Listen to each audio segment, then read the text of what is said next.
За шүтүүд юм дөрвий. Гадаадын зээллэгийн ашиглалтай холбоотой асуудал одоо гүшинболсоос хойш санаад байвал асуугаад яваад байгаа. Одоо жил хагас өнгөрчлөө тэгээд яг ер нь зээллийн ашиглалтыг яаж сайжруулах тал дээр бид нэр зохицуулалтынхаа асуудлыг хурдан хийж авахгүй. Яг нэг иймэрхүү байдалтай хангалтч үйл гэдэг юм уу, энийгээ дагаад дахиад нэг бизнестэй холбоотой юм хуулиуд орж ирээд ах юм эрсдэлтэй болоод байна. Тэгэхээр Бочаргал гүшүүний бас нэг гаргаад байгаа энэ хөгжлийн банкыг ажиллуулаач гэдэгт санал нэгдээд байна. Ер нь бол өнөөдөр хүртэл зохицуулалтаа хийж чадаагүй учраас одоо энэ орж ирж байгаа хангалтчлыг ер нь бол дэмжиж байна. Гэхдээ энэ төслийн хараад дэмжиж байгаа шүү дээ. 1.3.1.2 дахь төслийг газрын тос боловсруулах хууль дээр одоо энийг бид мөнгөний гаргаад бушуухан шиг барихгүй бол хугацаа нугасаа толцсон болохгүй байгаа гэдэг. Төсвийн багтаамж маань зарлаг маань болохгүй байгаа гэдэг. Тэгэхээр ялчгүй нэг удаа хуулиарч юм ингээд зохицуулаад явчих боломж байгаа юм гэж хараад байна. Хоёр дахь нь ялгаахгүй мөрөг явуулсан залхаас. За 3 тэр сэлб дэд төвтэй холбоотой асуудлыг ерөөсөө дэмжихгүй. Ийшээ ингэж энэ хууль оруулмааргүй. Яахаар энэ зүгээр ингээд бизнесийн зарчмаар явах боломжтой юм. Төр нь орж ирж бонд гаргаад тийм ээ. Ингээд энийг зарцуулах гээд бид нар чадахгүй наад нөгөө одоо тавьж өгөх хуулинд оруулаа гэж явж байна.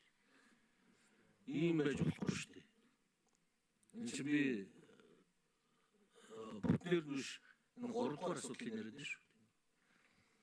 Тэгээд төсөв төртгөн өндөр нөгөө сэлбийнх нь төрийн хийж байгаа ажил дандаа нэг иймэрхүү юм болдог. Одоо энэ төсөв төртгөн хэд болсон бэ 1 м квадратын гэдгийг бас энэ нийслэлийн хилээд өгмөр.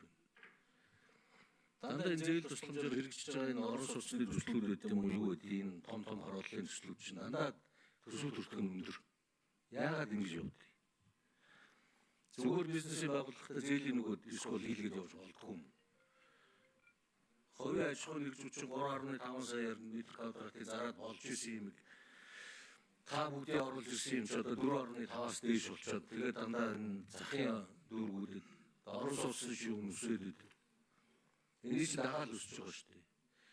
Төрийн хийсэн одоо энэ бүтээн байгуулалт чи өөрөө өртгөндөртэй болохоор дагаад хувийн хэмжээ өсөж л таарна шүү дээ. Энэ дээр нийслэлийн нэг хариулт өгмөр байна. Зөвхөн хуулийн хувьд бол энэ ахлах шаардлага шүүнээс тэр 3 дахь хэсгийг бас хасч болохгүй мүү гэдэг зүгээр саналтай байна. За ийм ганцхан л асуулт байна тэр. Тэр бизнесээр зүгээр явж байгаа юмыг төр оролцоход тэгээ одоо бид нар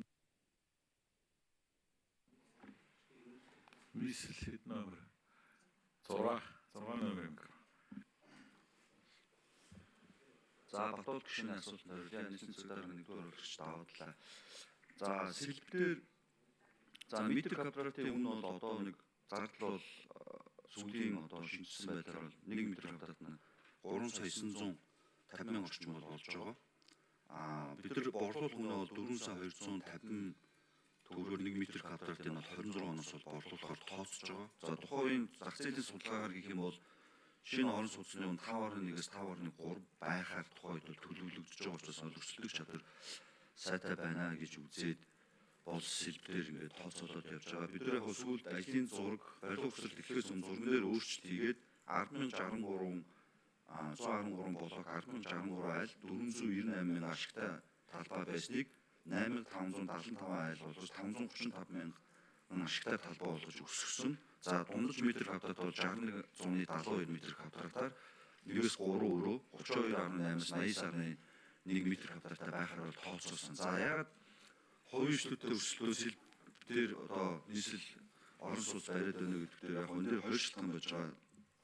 Нэгдүгээр энэ бүхэлдээ хот учраас энэ одоо 500 сая долларын бондын хөрөнгө оруулалтын дээр орон сууцнаас гадна шуумаа болоо магистрал дулааны асуудлууд нийтийн эзэмшлийн гудамж талбай гэдэг ингээд хот босох хэмжээний бол бусад дэд инженерийн байгууламжийн нийт 48 багцад хуваагаад өмнөхийнхаа эхний 12 нь болохоор инженерийн дэд бүтц байгууламжууд бусдууд нь болохоор нийгмийн дэд бүтцүүдийг бид нар орон сууцчдын тухай хуулиар бол хувийн ишлэр бол шалгаруулахаар ингээд бэлтгэлийг хангаад ажиллаж байгаа. Анхны юм 20 минутын хот агаарын бохирдлыг бууруулж байгаа, хөрсний бохирдол төвжирлээд ингээ аюу олон асуудлыг багцаар нь шийдэж байгаа учраас зөвхөн Орос улсанд ороод байгаа хөрөнгө оруулалт биш, энэ гадны шугам олоо, нийтийн тохирол, үеийн байгууламж, усан толио гэх мэт одоо инженерингийн бусад байгууламжид орж байгаа, зарцуулагдж байгаа хөрөнгө оруулалтаа гэж бас тооцож байна. Ийм учраас бол бид нар бас жишг анхны 20 минутын хот байгуулж инженерийн дэд үз 157 га дээр бүхэл хот байгуулж байгаа учраас ингэж зохион байгуулсан. Цаашид бол нийслэл бол орон сууц дээр бол хөрөнгө оруулалт гаргаж бол ажлууд хийхгүй, харин орон сууцчул тухайн хуулиар сонгон шалгуулалтыг хийж бол эхлүүлэхээр байж байгаа. Сайхан бас бидний ханы материал дээр 3000 айлын орон сууцчлуулгыг хувийн ишлийн зардлаар нь хийлгүүлээд нийслэл бол газрын чиглүүлээд дэд үтцүүдээр хөрөнгө оруулалт хийгээд ингэж сонгон шалгуулалтыг бол